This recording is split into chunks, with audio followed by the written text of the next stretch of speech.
muy conocido pastor en Miami, en la Florida. Y una de las cosas que él hacía en sus predicaciones era contar historias.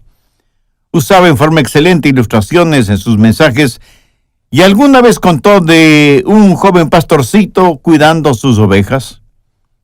Un día ese joven pastor vio en el suelo una flor de increíble belleza.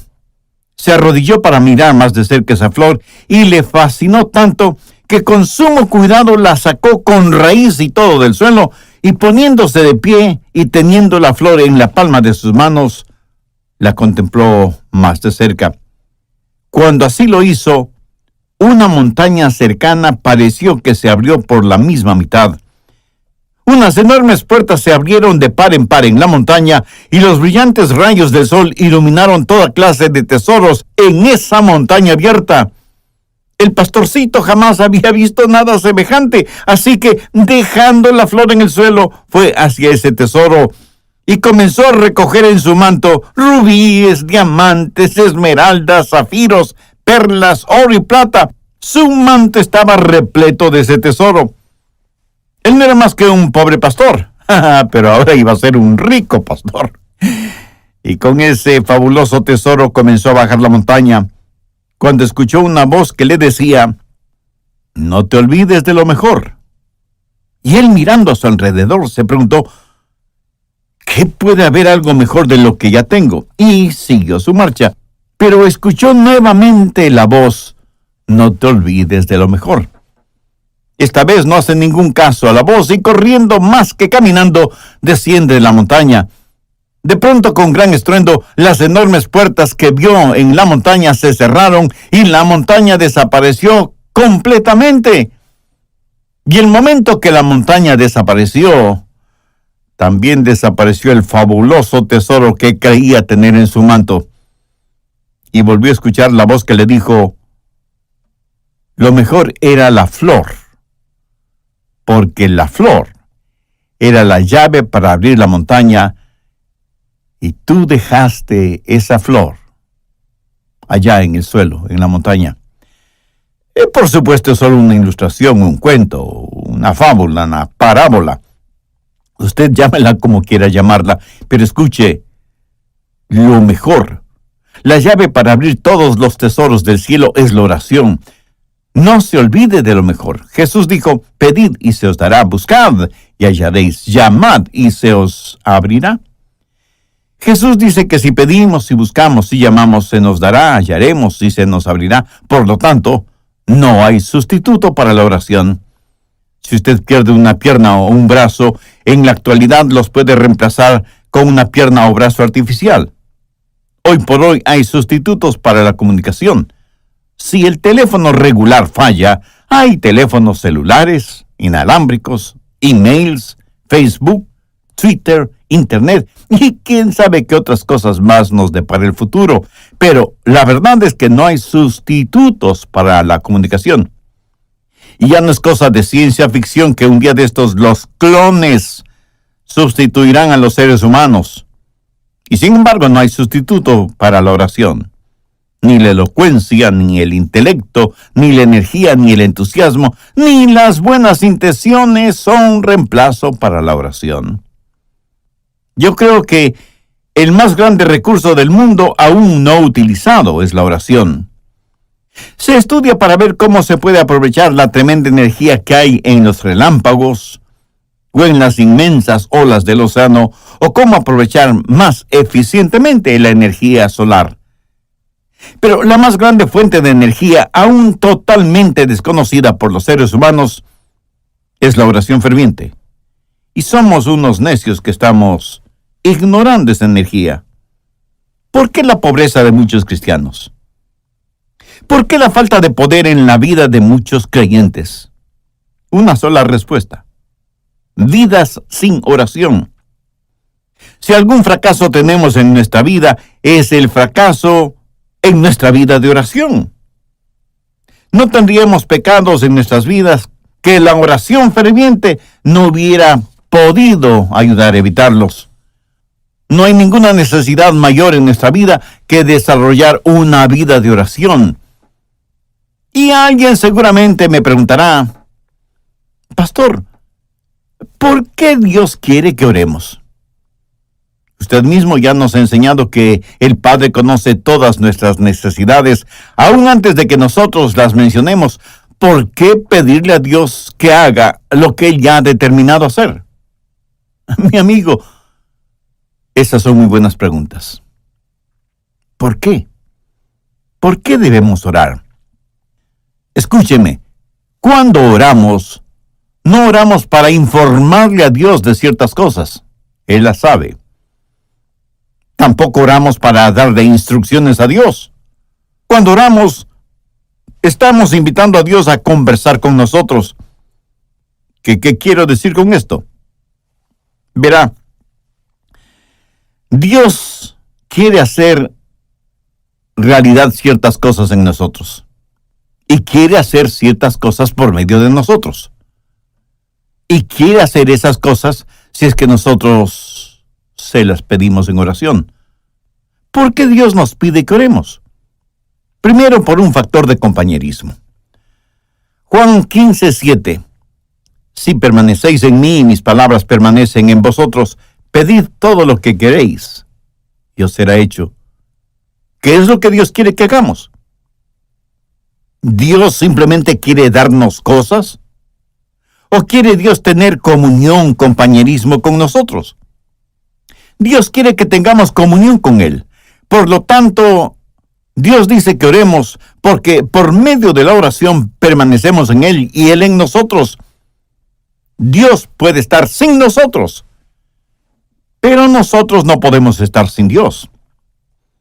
Cuando usted ora y Dios contesta, usted habita en Él y Él en usted. Somos colaboradores de Dios. Pablo en 2 de Corintios 6:1 dice, así pues nosotros como colaboradores suyos. ¿Lo ve? Hay este factor de la comunión, del compañerismo, de la amistad. Segundo, el factor del desarrollo. No hay nada que pueda ayudarle a crecer como cristiano que la oración.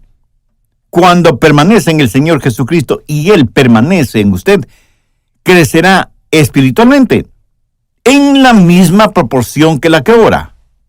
¿Alguna vez se ha preguntado por qué Dios no contesta sus oraciones inmediatamente? Sencillamente porque Él quiere que usted crezca un poquito más cada día. José es un joven que está tratando de tener una cita con Rosita, así que la invita para que salgan juntos. Ella lo mira unos instantes y piensa, no tiene buenos modales, no es gentil, tiene mal aliento, no se viste adecuadamente, tiene las uñas sucias y sus zapatos están viejos y sucios. Así que Rosita le dice a José, no puedo salir contigo, estoy muy ocupada. Y entonces él piensa, ¿por qué no querrá salir conmigo? ¿Qué podrá hacer? Más tarde le pregunta a un buen amigo suyo, Raúl, quise tener una cita con Rosita, pero ella prácticamente me rechazó. ¿Tienes tú una idea de por qué? Y Raúl, como buen amigo, le dice, ¿quieres que sea completamente honesto con mi respuesta? Por supuesto que sí. Y Raúl, después de respirar profundamente, le dice, mira, José, tienes mal aliento. ¿Cómo que yo tengo mal aliento? No puede ser. José, estoy siendo honesto contigo.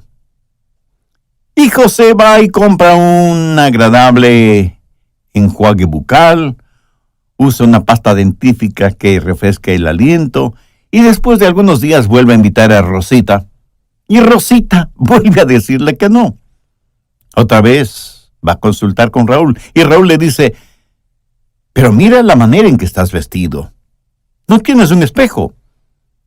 Tu camisa está más que sucia, hueles muy mal, parece que no usas nada contra el mal olor de tus axilas, y mira tus zapatos, más horribles no pueden ser. Después de un par de semanas, José va nuevamente donde Rosita, pero luce diferente. Su ropa está limpia, está bien afeitado y masculinamente peinado.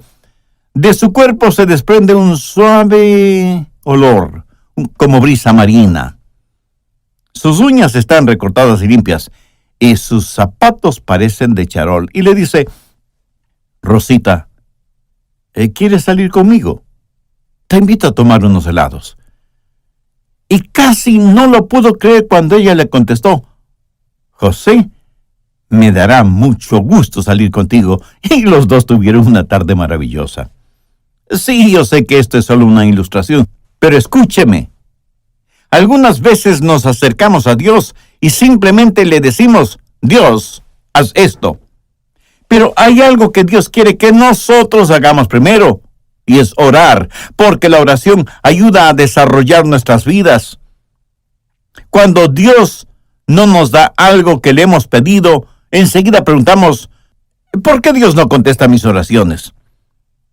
Y el Espíritu Santo nos dice: porque hay pecado en tu vida, eres egoísta, eres carnal, te interesa más lo temporal y material que lo espiritual y eterno. Mi amigo, marque mis palabras. Hay un factor de desarrollo en nuestras vidas. Cuando oramos, Dios nos hace crecer por medio de la oración. Tercero, el factor de la dependencia en la oración. Dios nos hace crecer espiritualmente por medio de la oración. Jesús dijo en Juan 15:5, porque separados de mí, nada podéis hacer. Si Dios contestara nuestras oraciones automáticamente, no habría ningún crecimiento. Pero si nunca tuviéramos que orar, no habría ninguna dependencia. La oración es la forma en que nos fusionamos con Dios. Y esa es una maravillosa promesa. Pedid, buscad, llamad. Pero no solo una promesa que reclamar, sino un proceso a seguir. ¿Alguna vez ha puesto atención a los verbos en este versículo? Pedir, buscar, llamar. Eso es un proceso que va creciendo en intensidad. Pedir para recibir, buscar para encontrar, llamar para que se nos abra. Así, este versículo es una promesa y un proceso. La promesa de que Dios nos escuchará. Enfoquemos este punto. Usted se acerca a Dios y le pide algo.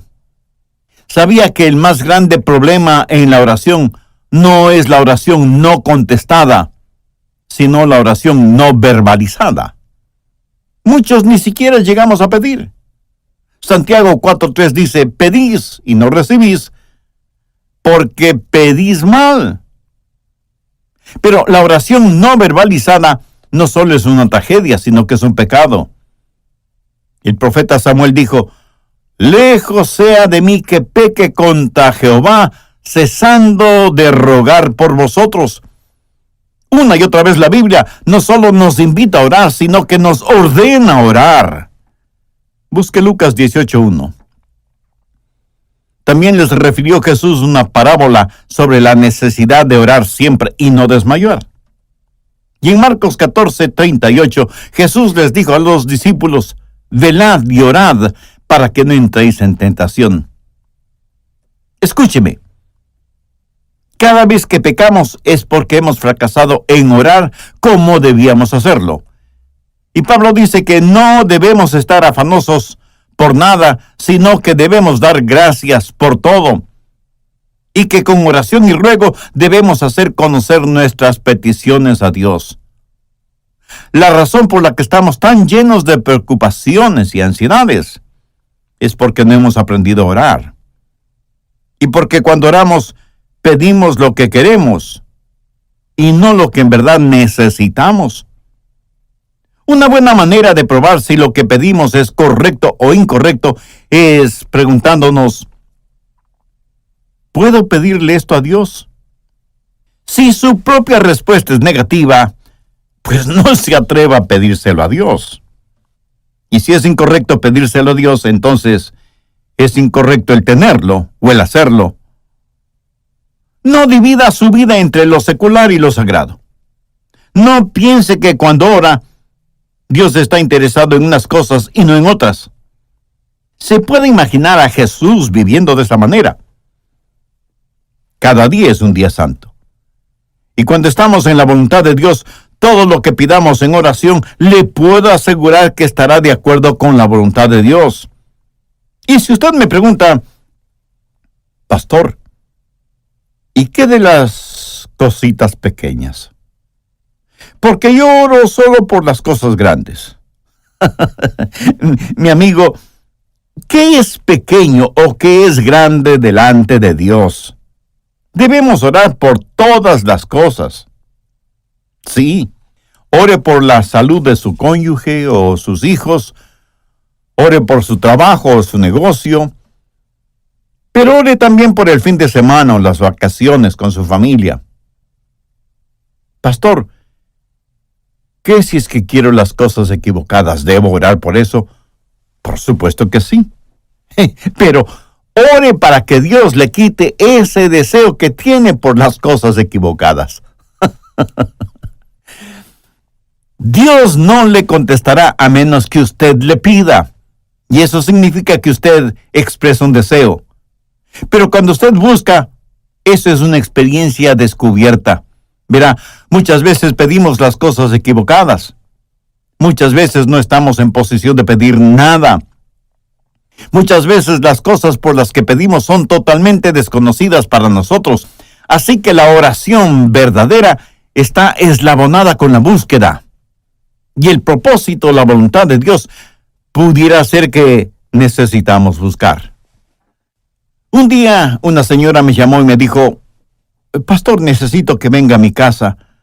Tengo necesidad de que ore conmigo por algo muy importante.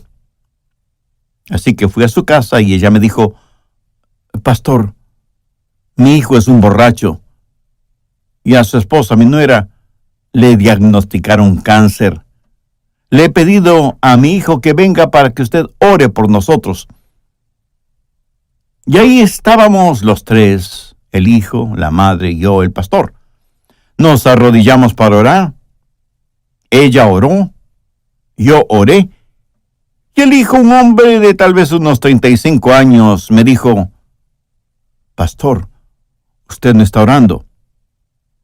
Yo pensé que había orado en voz muy baja, y por eso él no me había escuchado. Volví a orar, elevando el tono de mi voz, y sin embargo, él me dijo, pastor, por favor, ore. Eso me incomodó en cierta forma, pero oré un poco más. Cuando abrí los ojos, la mamá ya no estaba con nosotros. Solamente estábamos él y yo. De pronto escuché ruidos en otro cuarto y fui hasta allá y encontré a la mamá de él totalmente extendida en el suelo con los brazos en cruz, orando intensamente, y escuché su oración. Era como si ella en su oración estuviera abriendo las puertas del cielo, llegando hasta el trono de Dios y ahí depositar la angustia de su corazón.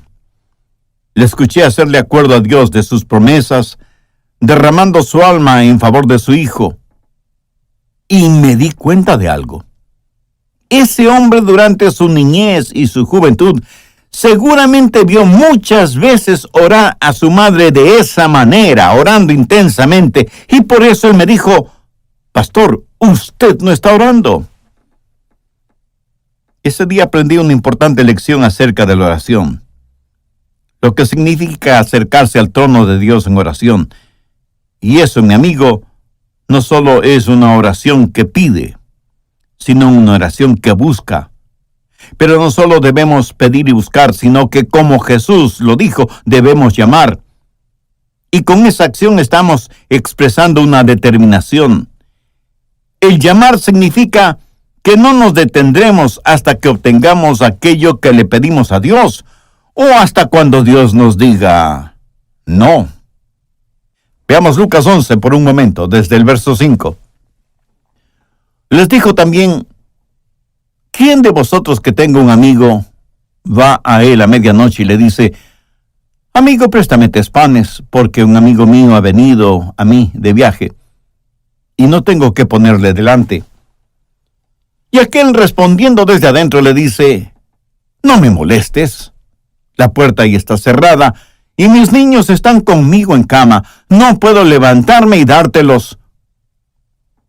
Os digo que aunque no se levante a dárselos por ser su amigo, sin embargo, por su importunidad se levantará y le dará todo lo que necesite. Esa es la parábola. Ahora mire los versos 9 y 10. Y yo os digo, pedid y se os dará, buscad y hallaréis, llamad y se os abrirá, porque todo aquel que pide recibe, y el que busca halla, y al que llama se le abrirá. Ahora usted tiene que entender algo sobre esos tiempos bíblicos. Era totalmente, absolutamente impensable que un amigo viniera a su casa y usted no le brindara hospedaje y alimentación.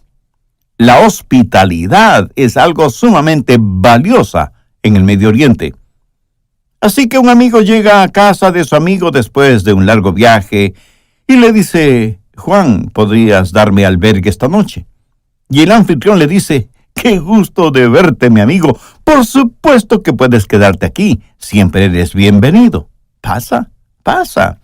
Mi esposa te preparará algo para comer.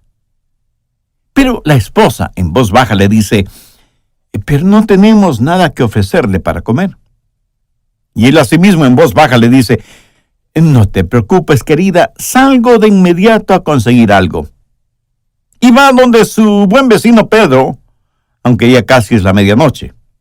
Golpea varias veces la puerta de la casa de Pedro, hasta que finalmente una voz bastante malhumorada dice, ¿quién es y qué quiere? Pedro, soy Juan. Necesito que me prestes unos pocos panes. Por favor, no me molestes. ¿No sabes qué hora es? Pedro, necesito tu ayuda. Te digo que no me molestes. Ya estoy en la cama con mis hijos. Hagamos un paréntesis. Las casas en esos tiempos eran diferentes a nuestras casas en la actualidad. Por lo general, la parte de abajo, la que para nosotros sería el primer piso, era en verdad un establo. Por la noche ahí ponían a todos los animales para que el calor del cuerpo de todos esos animales abrigara la casa. Una especie de calefacción animal natural.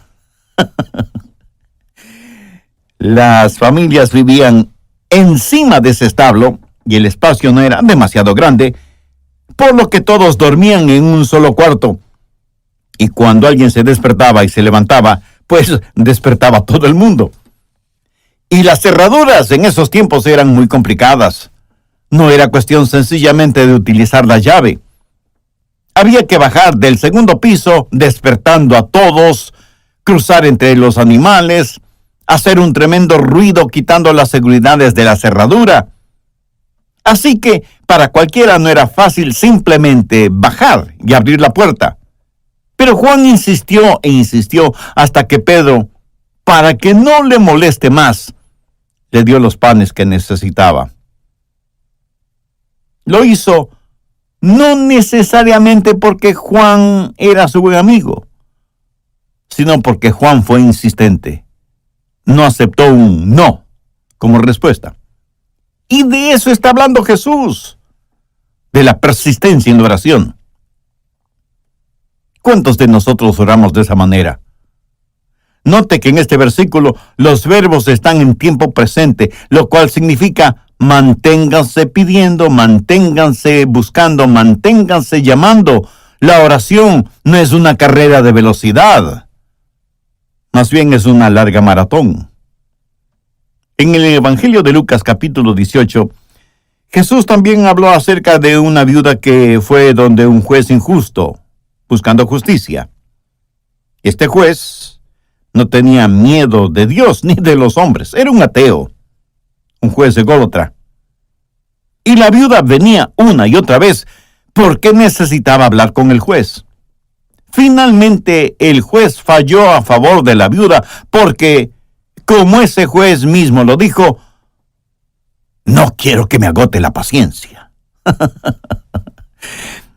Esta ilustración la utilizó Jesús para poner de relieve que si un juez injusto puede actuar de esa manera, ¿cómo un juez justo no va a escuchar nuestras oraciones? Dios no es como un juez injusto. Y si Dios, el juez justo, nos contesta, no es para librarse de nosotros antes de que se le acabe la paciencia. Dios quiere que persistamos en la oración porque Él está haciendo algo en nosotros y por medio de nosotros.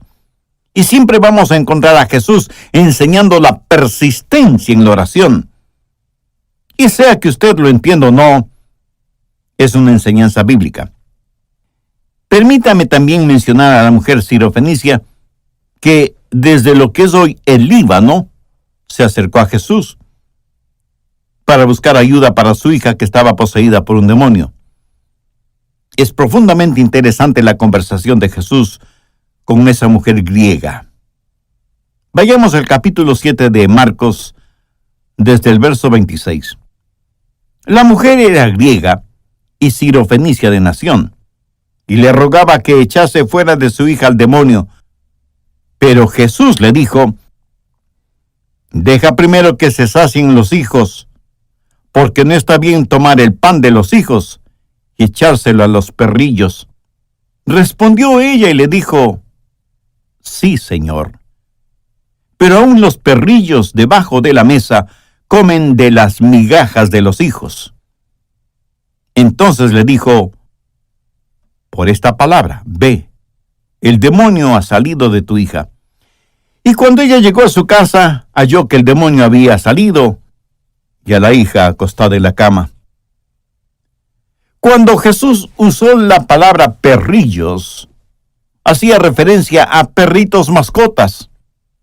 Note que la mujer no se siente ofendida por eso, y más bien le dice a Jesús que aún los perrillos están felices de comer las migajas de pan que caen de la mesa. En el original, ella no usa la misma palabra que Jesús utilizó para perrillos. Ella usó una palabra que describe a un perro callejero, flaco y sarnoso en la carne, y dice que 3 veces le pidió a Dios que se la quitara. Esto significa que Pablo tuvo 3 extensas sesiones de oración sobre un largo periodo de tiempo, hasta que Dios le contestó. Pero Dios no le contestó como Pablo se lo pidió, sino como Dios quiso contestarle. Elías oró por lluvia, y estando en el monte Carmelo, envió a su criado a ver si descubría alguna nubecita en el cielo. Nada. 6 veces dio la orden y 6 veces la misma respuesta. Nada. Pero a la 7ª vez el criado vio una nubecita del tamaño del puño de un hombre. Esto es una ilustración de la oración persistente de Elías, quien, juntamente con su criado, comenzó a caminar porque ya se escuchaba el sonido de una abundante lluvia. Ahora, ¿cómo saber cuándo pedir o cuándo dejar de pedir? ¿Cuándo buscar y dejar de hacerlo? ¿Cuándo llamar y dejar de hacerlo? Al respecto, permítame mencionar 3 pasos. Se detiene cuando Dios le da lo que usted ha pedido. A veces, las respuestas de Dios son directas. Otras veces son diferentes. Algunas veces Dios demora sus respuestas, otras veces simplemente las niega. ¿Pero cómo saberlo? Bueno, si Dios le otorga lo que usted ha pedido, ya no hay que seguir pidiendo, ¿no le parece? Pero algunas veces usted ora por algo, y aunque no lo tiene en sus manos, lo tiene en su corazón. Quiero decir, algunas veces Dios le dirá, ya lo tienes, ya lo tienes. Y usted tiene la seguridad de que lo que ha pedido a Dios ahora ya se lo ha dado. Y usted comienza a alabarle por eso. Y debemos reconocerlo. Algunas veces Dios dice, no. Entonces usted simplemente deja de pedir. Y aunque Dios le haya dicho, no, agradézcale. Porque Dios nos da solo cosas buenas. Y si no nos da algo que le hemos pedido, es porque seguramente eso no será bueno para nosotros. Pero usted se mantiene pidiendo hasta que Dios le diga sí, o espera, o definitivamente no. Entonces hay una promesa que reclamar, hay un proceso que seguir y hay una provisión que debemos gozar. Note que el Señor Jesucristo dice por qué y cómo contesta nuestras oraciones. Volvamos a Mateo 7, desde el verso 9, y veamos cómo el Señor ilustra esto. Jesús hace la pregunta: ¿qué hombre hay de vosotros que si su hijo le pide pan, le dará una piedra? ¿O si le pide un pescado, le dará una serpiente? Pues si vosotros, siendo malos, sabéis dar buenas dádivas a vuestros hijos, ¿cuánto más vuestro Padre que está en los cielos dará buenas cosas a los que le pidan? Ahora, ¿cómo sé que Dios va a contestar la oración? Pues note lo que Jesús está diciendo. Es algo razonable y que va de acuerdo a nuestra naturaleza humana. Tome un hombre que no ha sido salvado, un hombre que no conoce a Dios. Si sus hijos le piden comida, no les dará comida. Jesús dice que si nosotros, siendo malos, sabemos dar cosas buenas a nuestros hijos, ¿cuánto más nuestro Padre Celestial no nos dará cosas buenas si es que le pedimos? ¿Por qué sus oraciones serán contestadas? Pues porque Dios es bueno. ¿Sabe eso con certeza en su corazón, en su mente? Dios es bueno. Dios se deleita en contestar sus oraciones. Dios quiere contestar sus oraciones porque nuestro Dios es un buen Dios. Pero Dios no solamente que es bueno, sino que además es sabio. Si usted le pide pan, tenga la seguridad de que no le dará una piedra. Él nunca nos dará algo que sea malo. En la Palestina abundan miles y miles de pequeñas rocas que por su color y su textura parecen pequeños panes. Si usted le pide a Dios pan, Él le dará pan, no una roca que parezca pan. Ahora escúcheme. Si usted le pide una roca, Él no le dará una roca. Él no le dará ninguna cosa mala, aunque usted se lo pida. ¿Por qué? Porque Dios es bueno, sabio y capaz. Yo tuve un padre. ¿Por qué Dios escucha mis oraciones? Porque Él es un Dios bueno, sabio y soberano. ¡Qué poderoso Dios al que servimos! Nosotros somos unos necios si es que no aprendemos a orar. Jesús dijo que si pedimos se nos dará, si buscamos lo encontraremos, y si llamamos nos será abierto. La cosa más sabia que podemos hacer es aprender a orar. Es Dios su Padre Celestial. Aquí Jesús no está hablando a la gente perdida, está hablando a los salvados. Si el Señor Jesucristo aún no es su Salvador, significa que usted necesita ser salvo, y puede serlo ahora mismo, si ese es el deseo de su alma. Le invito a repetir conmigo una sencilla oración. Dígala con sus propias palabras, pero dígalas con profunda fe, con sinceridad y con convicción. Dios eterno y Padre Celestial, tú sabes que la oración no es uno de mis puntos fuertes. De hecho, es uno de los puntos más débiles de mi vida espiritual. Pero hoy me acerco a ti para pedir tu gracia y misericordia, no solo para que me perdones, sino también para que me ayudes a desarrollar mi vida de oración. Señor Jesús, tú siendo el unigénito Hijo de Dios, entregaste tu propia vida en la cruz del Calvario para pagar la culpa de mis pecados, para perdonarme, para limpiarme, para salvarme y sanarme espiritualmente.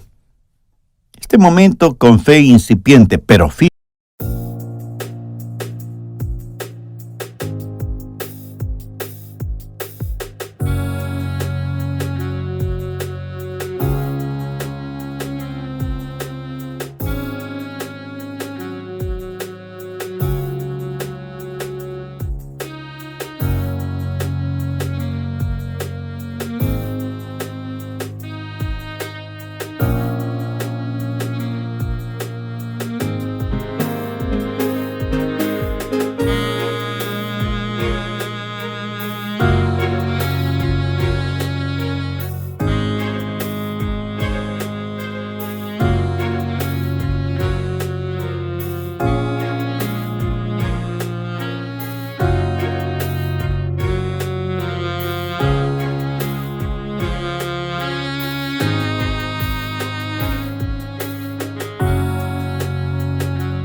Te invito a que vengas a morar en mi corazón y seas mi Salvador y mi Señor.